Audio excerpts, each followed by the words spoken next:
Today, we really wanted to dig further into some of the underlying factors for why those things happened. When there's a conflict, you want everyone in your country to band together and stand side by side and put their major differences aside. People have been watching very closely from, again, our standpoint here in DC, has been what Taiwan will be doing with its next defense budget, what that budget will look like. Due to all of the geopolitical considerations of where Taiwan is at this particular moment, it's worth digging deeper into just the issue of political polarization in Taiwan.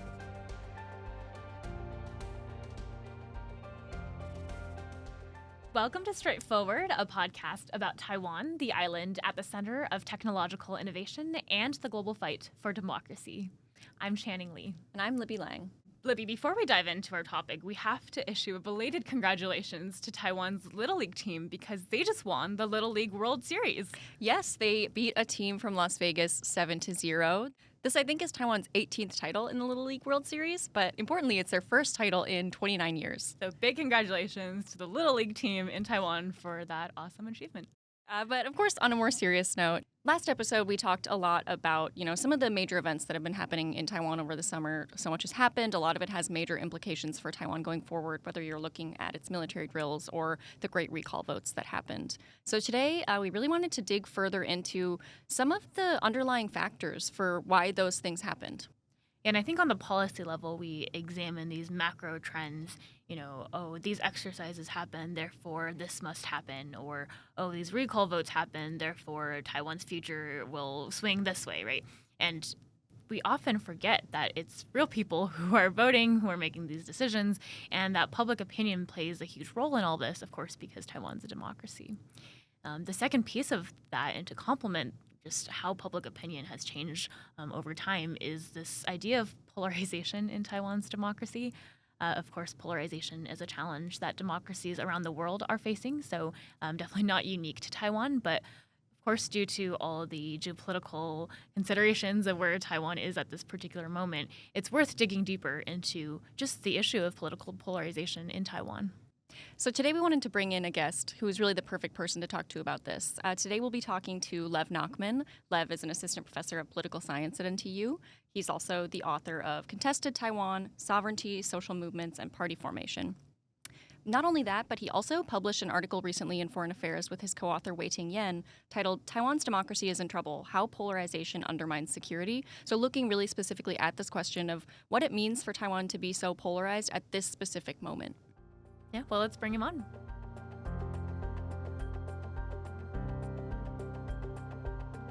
Welcome, Lev. Thank you so much for joining us on Strait Forward. Thank you so much for staying up late.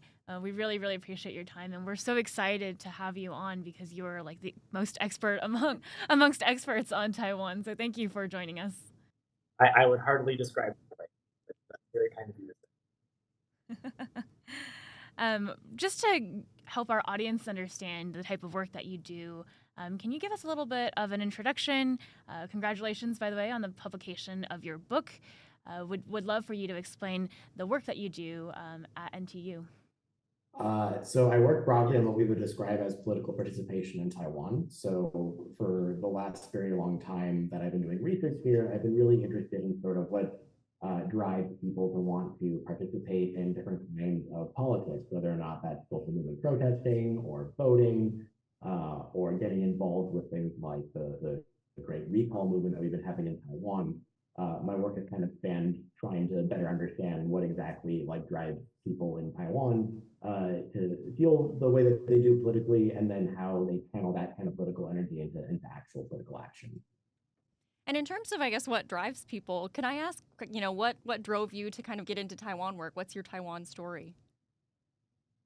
So the long story short is I'm not the first one in my family to come to Taiwan. My uncle was a Chinese major back in the 1970s when Americans can go to China if they wanted to learn Mandarin. So he had to come to Taiwan. And when he was here, he met a very cool woman who he's since married, who's my aunt. And my cousins are Taiwanese American, and we grew up very close. So I took Mandarin 101 in college for fun, and then decided to study abroad here to see what all the hype was about.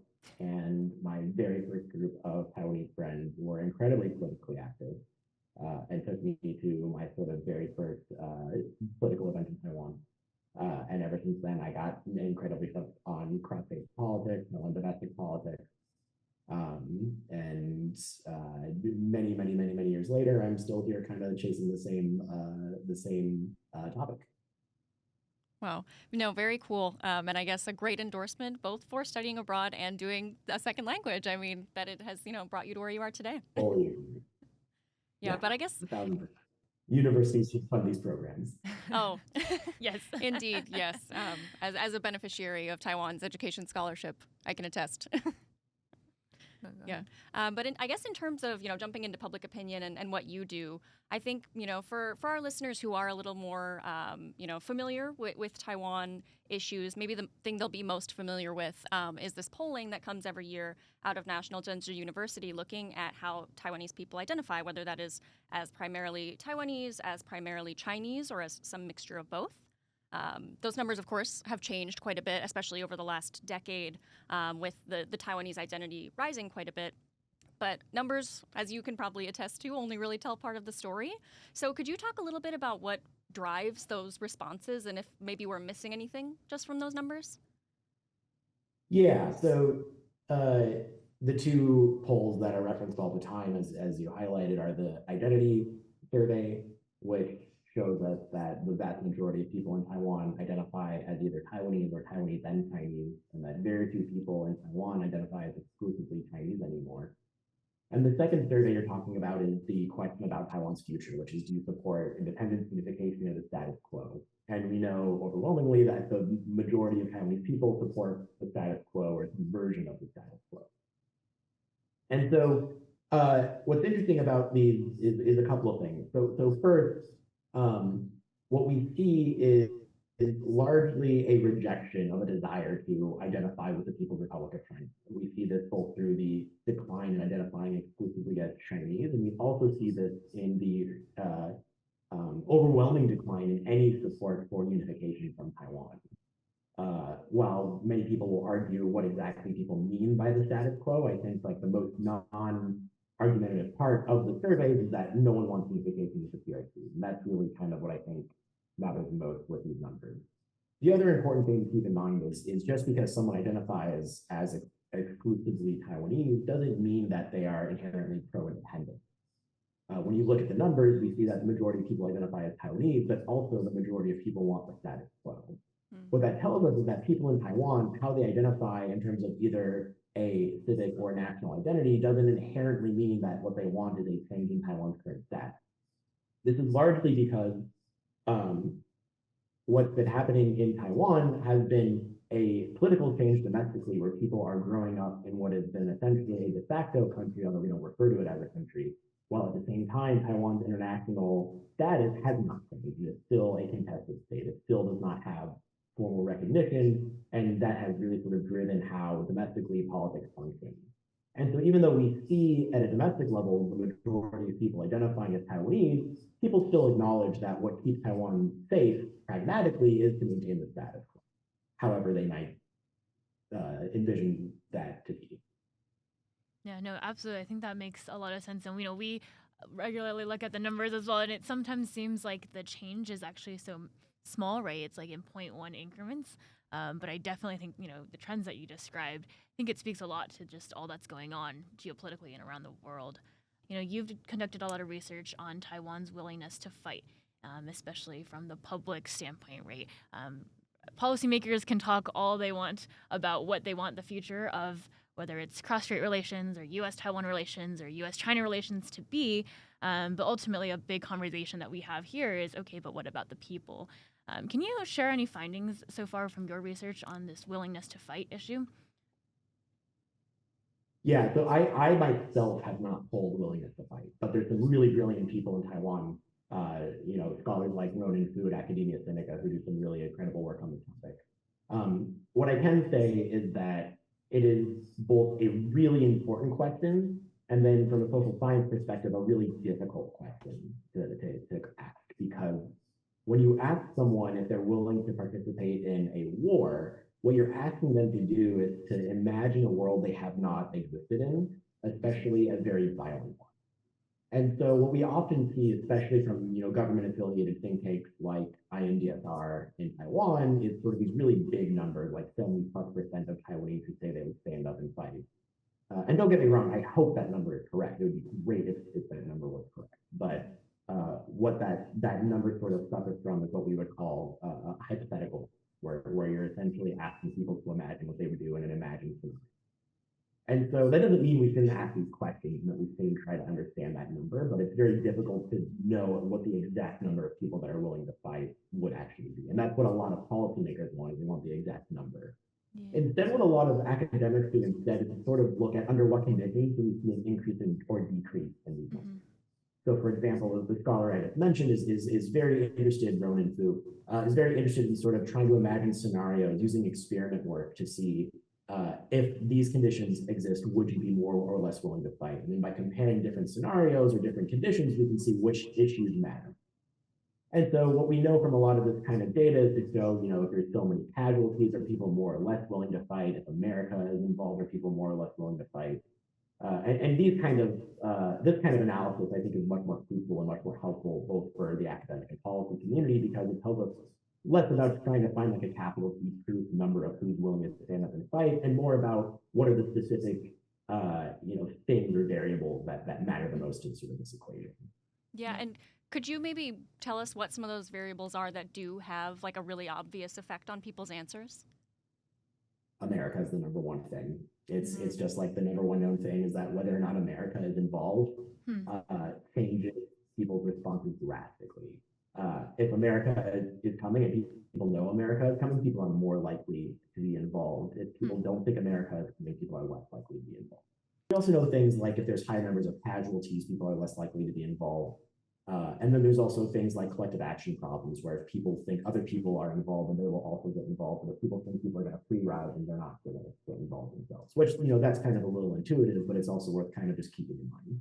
If America is the big variable for whether or not Taiwanese will be willing to fight for themselves, has there been any polling on, whether or not other countries come to China's aid?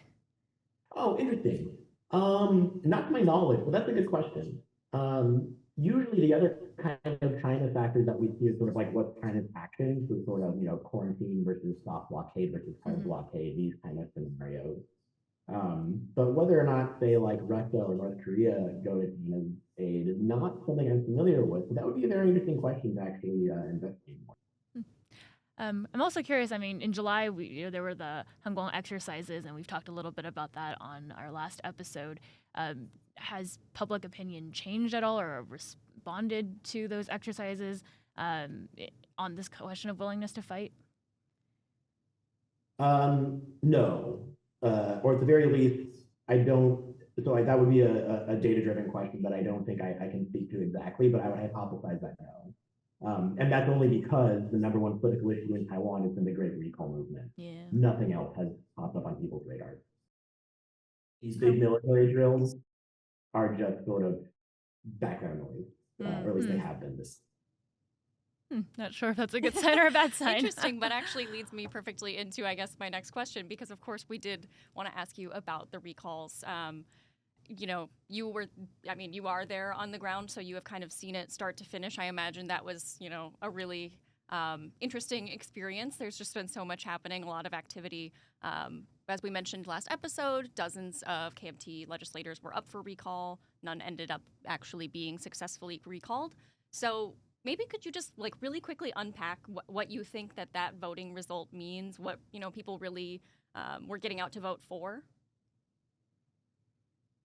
Yeah, so I recently published a piece in Foreign Affairs, my co-author, Wei-Hing Yan, who's at Academia Sinica, where we spend time trying to write about a concern from the recalls, which is that whether or not they pass or don't pass, something that has really changed in Taiwan over, not just during the recalls, but that the recalls are truly indicative of, is a new level of polarization from kind of major partisans. So what we observed is that on elite levels, specifically folks like Eric Tu or President William Lai, the kind of rhetoric that had been coming out of partisans And when I say partisans, I mean people who like already strongly identify with the DPP or the KMT. Mm-hmm. Their description of their opponent has sort of gone from a we disagree with them and we wish their policies were different to we think they're an authoritarian enemy and they're not true loyal citizens to the country. And that's been sort of a big concern that's been growing in. Now, what the debate has sort of largely become about sort of the implications of these recalls and what this has to do with sort of a growing polarization in Taiwan has sort of become a debate about whether or not the recall itself, having this sort of democratic mechanism, blows off enough steam from the sort of pent-up anger at the other side as sort of like a release pressure valve of anger in society. Or whether or not it sort of only increased since the start of some of these last couple of years. And my co-author and I would actually fully agree that the recall certainly let off some pressure. We do think that it is important that they happen for the sake of having a democratic means for people to express their agreement or disagreement with the recall movement. But the concern we still have is that the rhetorical goalposts that each partisan side has will remain even beyond the recall. And more importantly, the conditions of Taiwan politics before the recall was that of a very chaotic legislature, where nothing has really been able to be pushed by the Light administration. And the KMT Blue-White Alliance have sort of had a monopoly overpowering the legislature. That's really what drove this anger to grow, at least on sort of the Green partisan side. Now that the recall has failed, there's reason to suspect that's only going to stay. Now, there's a line of thought that after these recalls, perhaps the KMT and the Blue-White Alliance have, quote unquote, learned their lesson about being overly disruptive, and now they're going to be more likely to play ball and get along for the sake of passing policies. I hope that happens, but I'm a little suspect of that line of reasoning because the Blue-White Alliance has the power in the legislative union, and from a perspective of sort of who's in what self-interest, there's no incentive for them to sort of now cooperate with the DPP, especially given that they just had this massive victory during the recall. Which is all to say that if we look at the future of sort of Taiwan politics after the recall, there's good reason to be concerned that we're in for sort of more chaos and more instability that we sort of experienced over the last couple of years, especially given that the local elections are coming up in just a year from now. Yeah, no, absolutely. And in your article, you also talked about how it's kind of a security threat for the island itself. Can you speak a little bit about that argument as well? I mean, are people even thinking about the security problem in the recall, or it's completely just the local issues and the partisanship that's driven the results of the recall elections? Yeah, so this is a really important point that I think would have a lot of people or over people's heads when we talk about why partisanship is bad in Taiwan. Because something we heard in response to our piece was, yeah, the partisanship was worse in the past. Or, yeah, the partisanship is worse in America. Or, yeah, the partisanship is worse in South Korea. The problem is Taiwan doesn't have the time or luxury of sort of waiting to see what happens with partisanship. Even if Taiwan was more partisan in the past, the chance of any sort of military conflict has never been higher.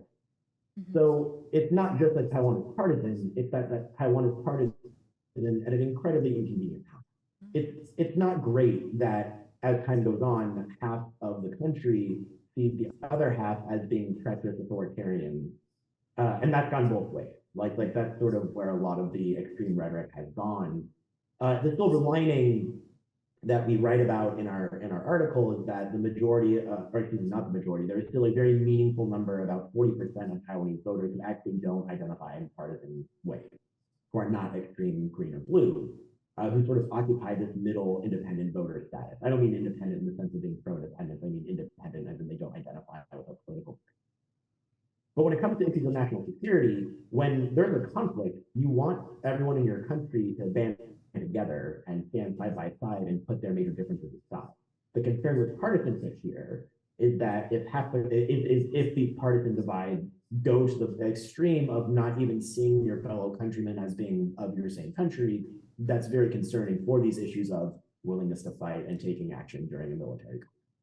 Yeah, I guess that goes back to your collective action point. If you don't trust half of your own people to act in a way that you think is beneficial, why would you stand up and fight? Yeah, yeah, Exactly. that complicates things. Well, hopefully, after the recalls, and if the partisanship kind of dies down a little bit, people will, you know, just take the rhetoric down a notch. And I mean, I think around the world that's happened as well, just to realize that there are these bigger issues that need to be overcome. Yeah. But I guess in terms of passing things, legislation, one thing people have been watching very closely from, again, our standpoint here in DC has been what Taiwan will be doing with its next defense budget, what that budget will look like. Obviously, there's been delays in seeing that, but now just in the past few weeks, we've seen that President Lai has announced that their next defense budget will reach a little over 3% of Taiwan's GDP, and that is more than, I think, a 20% increase year over year from last year. So really a big jump. But I'm curious from your perspective whether it is, through your polling work, whether it is just, through being there and being well connected kind of to that pulse. How are people reacting to that? I don't think people are reacting to it yet because it hasn't passed yet. It hasn't been negotiated yet. And unfortunately, it's going to get put through the ringer. What I think people are very curious to see is how the Blue-White Alliance responds to this budget proposal. Because if there's one thing that has been a hot topic of debate, it is whether or not to increase the defense budget and what that increase would actually go to in terms of spending. So, for example, if you look at, say, how Eric Hu, the party chair of the KMT, has described his attitude towards the defense budget, he has technically said he's in favor of increasing it to places like 3.5%. But he takes issue with sort of how it's being spent or what exactly that spending would look like. So that's sort of been the way that the negotiation has gone is sort of trying to frame, the Blue-White Alliance is trying to frame itself as saying, we're actually supportive of this, but it's the way that it's being spent as a way to sort of, instead of, saying that we're against increasing defense budget spending. I don't think you can popularly say that you're against increasing or decreasing the defense budget right now. But instead, the way that you get around sort of opposition to it is to sort of nitpick at sort of how exactly that's being spent.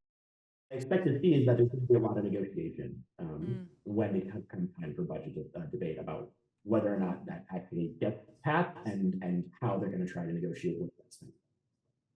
Now, you bring up a really interesting point because I think from our vantage in Washington, the conversation is always whether or not they will increase that total number or that total percentage, right? But what it's actually spent on or how that money is going to be spent to defend the country, I think is a completely different conversation that often is missed in the nuances of it all.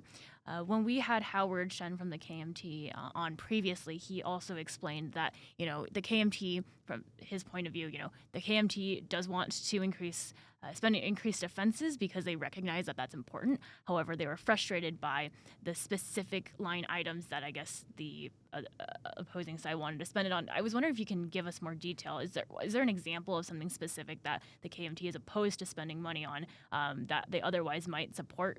So the one that immediately comes to mind is, say, like the Indigenous Submarine Program, which wasn't through the defense budget. So this is a very in the weeds point, but it was through a special budget, not through the defense budget, which only matters in terms of how quickly you can pass or cancel a special budget. So special budgets are easily passed and easily canceled. So the Indigenous Submarine Project was passed through special budget, and there was a lot of pushback against it because submarines are big, expensive, and from people opposing them, their perspective was, why are we spending all of our money on submarines when we're already going to lose that warfare with the PRC if that's what it is? Now, of course, the other side would say, we currently have zero indigenous submarine programs or zero indigenous submarines, and we need something. But that was something that, say, that the KMT was in opposition to. And I believe it's been cut, but you might want to fact check me on what exactly the status is. Can I just ask one more follow-up because I think this is really, really interesting. Where does the TPP stand on the defense budget side? And you've actually told us a lot about how the TPP has risen in Taiwanese politics. I'm wondering if you can also give us a little bit of that as well. Yeah, so they've been toe-in-toe with the KMT when it comes to all these discussions. Whether or not the TPP actually has distinctive differences from the KMT, I look forward to seeing in the coming months. But their path up till now has been very much perfectly in line with. The reason we might suspect there will be breaks or changes is actually nothing to do with legislative UN politics and all to do with the local elections coming, because Fong Guotang, the current PPP party, has already announced that he's running in New Taipei for mayor, which is the KMT stronghold. So if there's ever going to be a moment of activation public discourse between the Blue-White Alliance, it's going to be probably around who is running in New Taipei. And whether or not that becomes an issue for cooperation in the LY is something that's worth keeping. Yeah, no, thanks for that.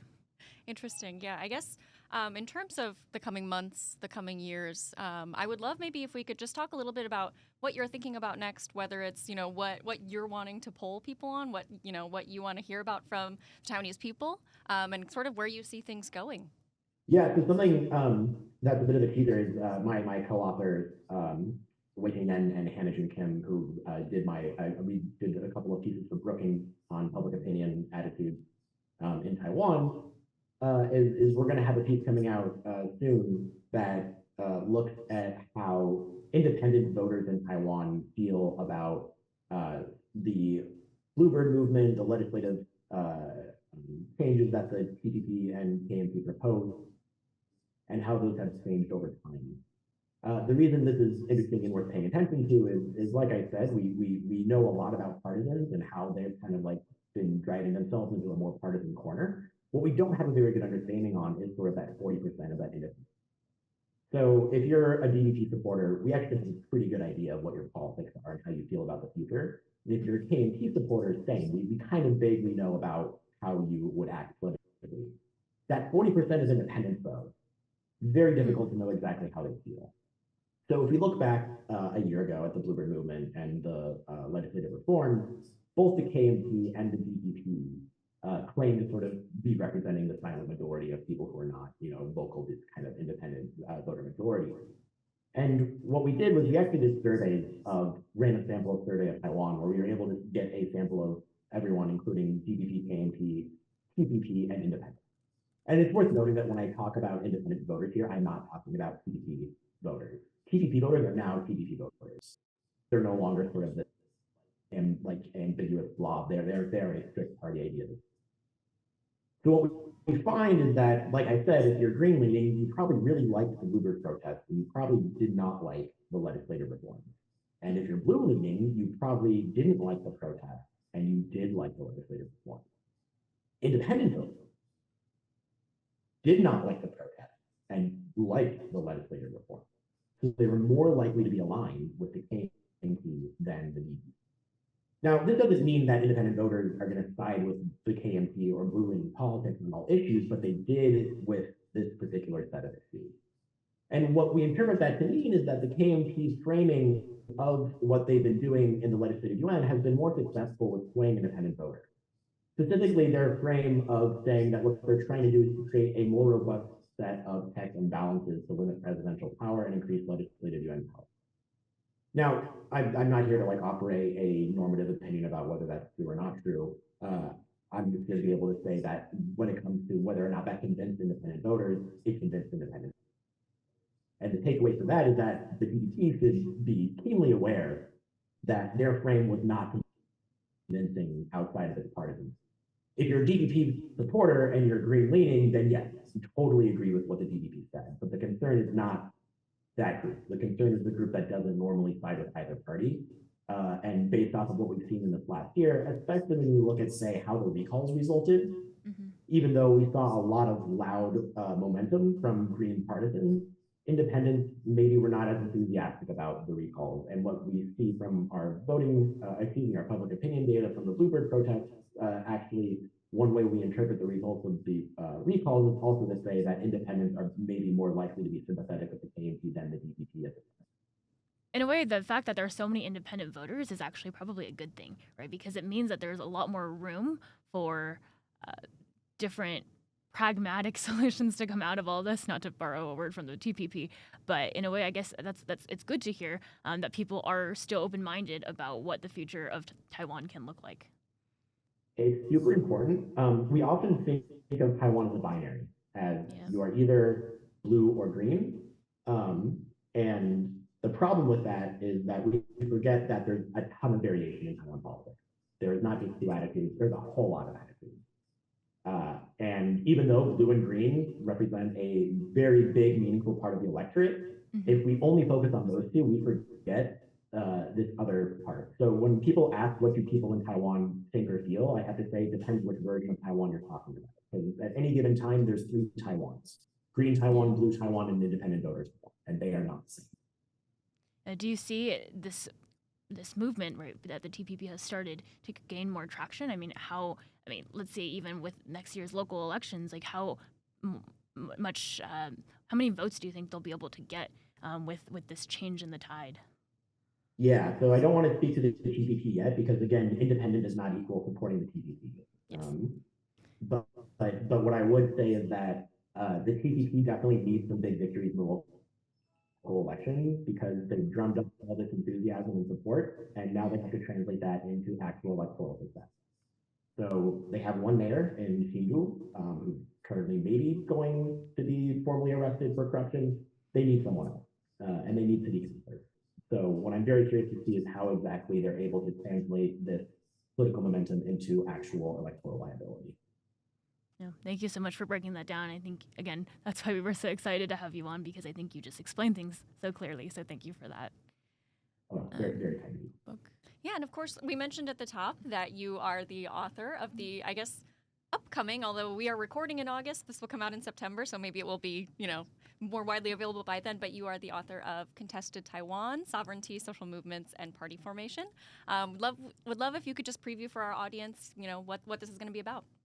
Yeah, so it's based off my dissertation fieldwork, off of over 5 years of fieldwork and 150 plus interviews and lots of time spent at protests and spending time with activists and up-and-coming politicians. It's a bigger conversation about, when we think about Taiwan politics, we have to sort of envision like what exactly makes Taiwan politics Taiwan politics.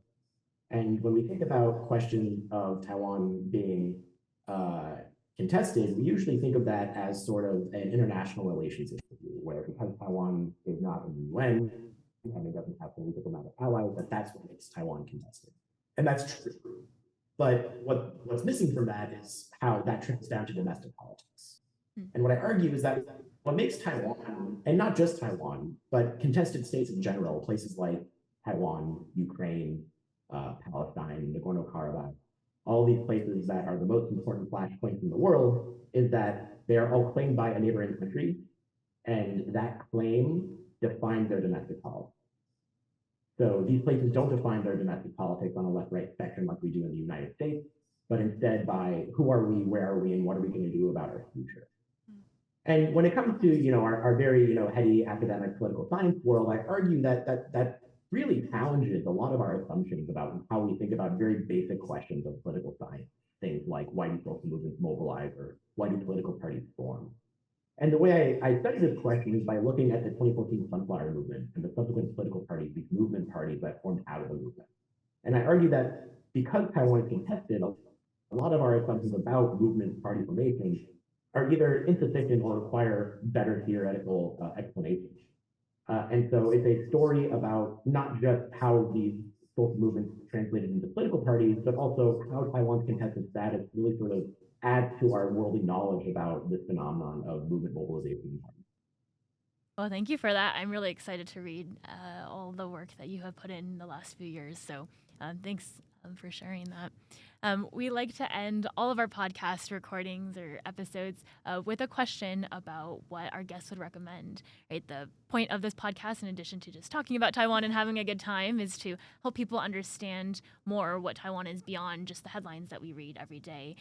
You've been based in Taiwan for so many years. What is your Taiwan recommendation? This could be a book, movie, food, anything like that, but would love to hear what you would recommend from Taiwan.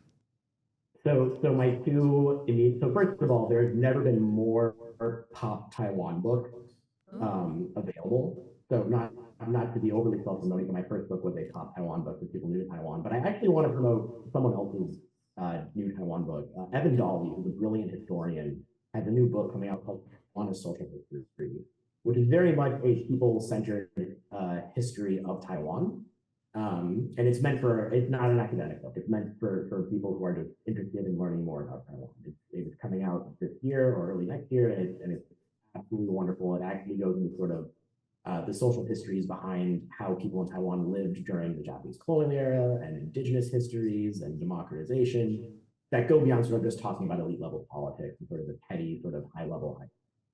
The other thing I would highly recommend is this absolutely incredible novel called Taiwan Travelogue, which is written by a Taiwanese author, Yang Fong, if someone has already shouted this out on your podcast. No, it's just we were gifted this book, and so we actually have it. We have a copy, studio. actually.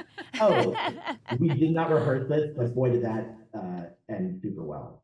It's my favorite historical fiction book on Taiwan. It's the story of a Japanese food writer during the Japanese colonial era and their trip to Taiwan and how they, as a Japanese citizen, relate to Taiwan, but also how they, as a Japanese woman, exist within sort of colonial Japanese society. And it's this absolutely beautiful story of her relationship with her translator and how she sees Taiwan through her local Taiwanese translator's eyes.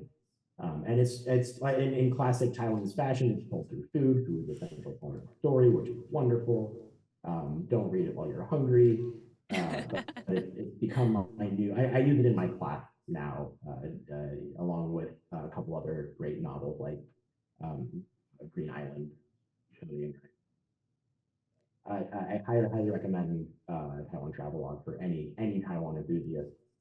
Wow, it's never been a better time in Taiwan book publishing. This is very exciting. No, I'm glad that they're coming out with more fiction novels too, because I think, of course, we're interested in the history and the more serious side of things, but just getting to understand Taiwan through a novel or a fictional work is it's awesome. so important. It's same with, I would also shout out Brian Hughes' book Daybreak, because it's also a great example of sort of how we can sort of de-romanticize all this great sort of Taiwan as democracy and everything's beautiful and pretty all the time. The reason I love Brian's book is because it's the most sort of real, raw look at what it's like to be in the social movement in Taiwan. And so if any social movement political activist, it's also a great book. All right, that's too many recommendations. Well, Lev, thank you so much for joining us for this conversation. Thank you again for staying up late to talk to us. We're really, really grateful and hope that our listeners also get as much out of it as we did. Look forward to seeing you next time we're in Taiwan, and take care. Of course. Good night. Well, Channing, I don't know about you, but I think that my book list just grew by a couple of titles. I just recently finished Taiwan Travelogue, actually, and so I'm really looking forward to some of these new titles on the list. Yeah, I really meant what I said about all those fiction novels coming out of Taiwan, right? It's important that there are these fictional novels, too, that kind of lighten the tone on all that can come out of Taiwan. Yeah, I'm excited to hear your thoughts when you finish it. But I guess looking back on some of the rest of the conversation and thinking about some of our takeaways, I think first for me that was really interesting and I think really important, I really want to highlight, is this, what he brought up about the fact that identity doesn't necessarily map onto how people think of Taiwan's future. So if you identify primarily as Taiwanese, that doesn't necessarily mean that you advocate for Taiwanese independence and vice versa. And I think kind of just that meta takeaway of it's always a little more complicated than you think. It's less binary than you think. I think it's something we just all need to be aware of when we're talking about Taiwan. Yeah, absolutely. I think when we talk about Taiwan politics for so long, it's always just been blue, green, right? There's no gray area. And so I'm really glad that Lev brought up that 40% of independent voters, right? It shows that there are still a good chunk of voters or just people who don't have a clear vision for what they want the future of Taiwan to look like. It means that they're still very open-minded about all the possibilities out there. And I think that creates a lot more room for us as we in the U.S. are working with Taiwan to chart that future. Yeah, and I think, again, from our U.S. vantage point, one final thing that I would highlight is just what he brought up about that polling showing that the number one thing that might determine how Taiwanese feel about their willingness to fight is the U.S.'s involvement in the region. Whether the U.S. is involved or not is really going to impact, it seems, people's decision making. And I know we've talked in previous episodes about this U.S. skepticism and these narratives that are casting doubt on our commitments. And so I think that that's really just now we're seeing true data coming out showing the impacts of that. And so I think it's just something we really need to be taking seriously. So no pressure on us. But yeah, I think with that, this was a fantastic conversation. Thank you so much again to Lev for spending time with us late in his night. But for our audience, thank you for tuning in, and we look straight forward to seeing you next time.